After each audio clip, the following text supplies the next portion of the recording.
Hi, this is Maggie from Design Code Debug Repeat. Welcome to the channel.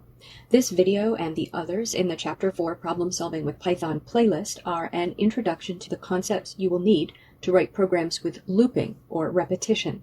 This video accompanies Problem Solving with Python Chapter 4, but it's okay if you don't have the book.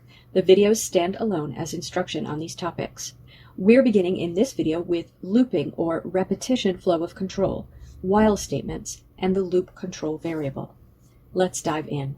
I have here a program open in idle that you might like to type into an editing window so you can program along with the video. This program asks the user for a world population value in billions and then calculates a projected population for the next 3 years by multiplying the population by 1.011, a simple 1.1% increase per year. Let's run it. If I type 7.9 at the prompt, it responds by telling me the next 3 years' populations will be 8.0, 8.1, and 8.2 billion. Now, if you read through the program, you can see that after obtaining the population value from the user, the program calculates a new population value and prints it, then calculates a new population value and prints it, then calculates a new population value and prints it. We have 3 repetitions of the same 2 lines of code. You're probably thinking there's got to be a better way, and there is. First, let's talk about why we don't want repetition like this. Repeated code gives us more opportunities for making errors. Anytime we write a line of code, we might introduce a bug. Here I've copied and pasted the repeated code, but often when we copy-paste, we make small changes. Often when I copy-paste, I forget to make one of the small changes I meant to make. So copy-paste is not a good way to program. And then what if I want to change something, like the calculation or the text in the output statement? I have to make sure I change it everywhere. And I might miss one place.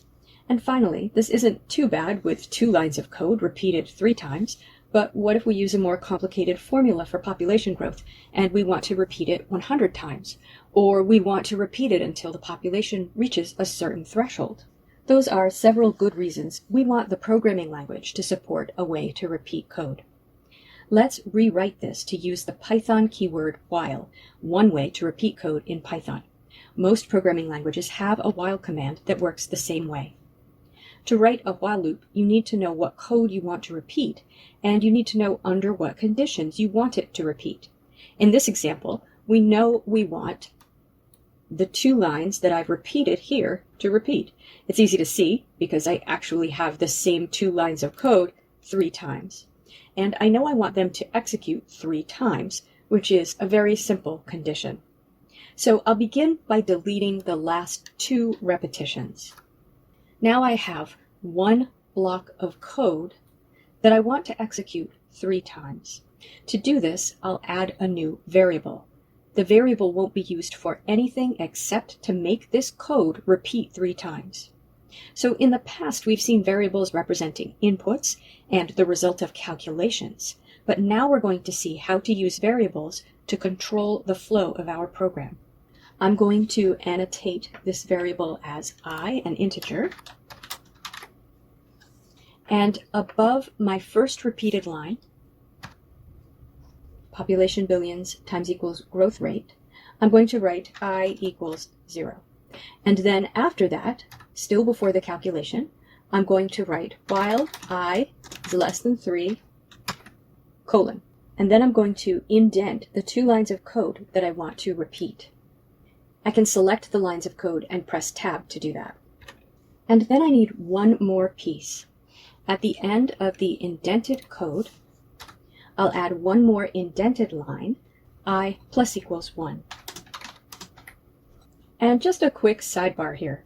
If you haven't seen times equals and plus equals before, these are called augmented assignment statements. Population billions times equals growth rate is a shortened way of writing population billions equals population billions times growth rate. I plus equals 1 is a shortened way of writing I equals I plus 1. There are augmented assignment statements for a lot of the arithmetic operators, definitely for all of the ones we've talked about, and you can see them in this simplestatements.html reference page from the Python documentation. These are useful because quite often we are doing something to a variable and then storing the result back in the same variable. Now back to our regularly scheduled program. Let's run this first. And I'll enter 7.9 again. And you can see that functionally it is the same as the prior program. It's much shorter though, and we've avoided all of the potential problems of having the repeated code. So first of all, this is called a while loop. Now, how does it work? This first line is called the loop header, the line that begins with the keyword while. You might notice that the while statement looks a lot like an if statement, and it is very similar with one important difference. As with an if statement, control will reach the statement while I is less than 3 sequentially. That line of code will always execute at least once. And then after the keyword while, we have a Boolean condition and a colon. That is the same as an if statement, and what happens is the same. If the condition evaluates to true, we execute the conditional or indented code. That's the calculation, the print statement, and then the increment of I. This last line increases the value of I by 1. Now, here's the difference between a loop and an if statement. When we have a loop with the keyword while, after the conditional code has executed, control always goes back up to the loop header, the line with the keyword while, to check that loop entry condition again. That's what makes it a loop. We go from the bottom back up to the top. If the condition after the keyword while still evaluates to true, we go into the loop body again, the indented lines of code. We will execute the loop code over and over until that condition evaluates to false. Once we go up and evaluate the condition and it evaluates to false, we jump over the indented code to the first line of code following the loop. In our example, there is no code following the loop, so the program ends. Let's step through this in the debugger and watch the flow of control. I'm going to choose debugger from the debug menu in the console and then make sure the source box is checked. And then over in my script, I'm going to run the script.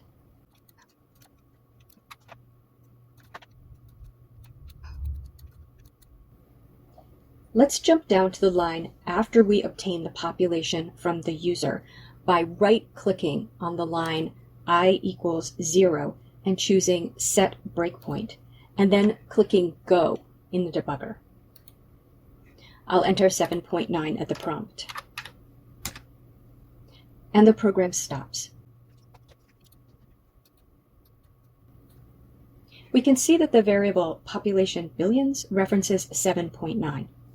We can see that we're on the line I equals 0. I'm going to press over, and now we can see I references 0.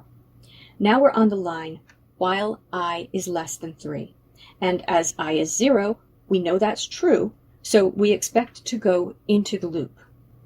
So I press over, and we do. Now let's step over the calculation. And population billions is now 7.986, etc. And I'll press over, and the output is printed. And now we're on the line I plus equals 1. This is a very important line of code. Remember, we added this line when we added the loop. The variable I is the loop control variable, the variable that controls whether we enter the loop. We give it an initial value of 0. We test it in the loop header. And if it's less than 3, we will enter the loop. And we update it in the loop by adding 1 to it. If we didn't have this line of code, we would have what is called an infinite loop. But this line of code, inside the loop body, ensures that the loop entry condition I less than 3 will eventually evaluate to false. If we keep adding 1 to I, which starts at 0, eventually it will be 3, which is not less than 3, and we won't enter the loop. So let's press over, and I is now 1. And importantly, we're back up to the loop header, the beginning of the loop, the line of code that starts with the keyword while. It's testing I less than 3, and it is. So we go into the loop again when we press over, and population billions is updated to 8.074, etc. Press over, and it's printed. And press over again, and I is updated to 2, and we go back up to the top of the loop. Now we'll press over again until we're back to that updater, I plus equals 1. Okay, and I is updated to 3, and importantly, we go back up and check the loop entry condition. Control always returns to the top of the loop from the bottom of the loop. We know the condition will evaluate to false, and we won't enter the loop again, but Python doesn't know that until it checks. So we always go back up to the top of the loop after executing the last line of code in the loop. And that does evaluate to false, so we don't enter the loop again, and the program is done executing. Let's talk about constructing a loop. For a while loop, we need 3 lines of code, all related to the loop control variable. The loop control variable is the variable that we're testing in the loop header. In this example, it's I, because we're testing I is less than 3 in the loop header.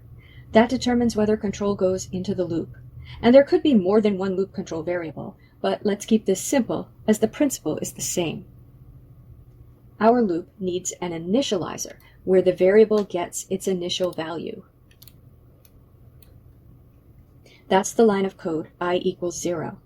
That line of code is before the loop. We can't test the value of the loop control variable if it doesn't have a value.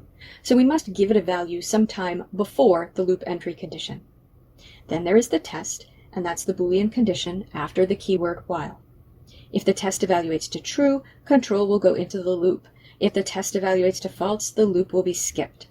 And finally, inside the loop, there's the updater.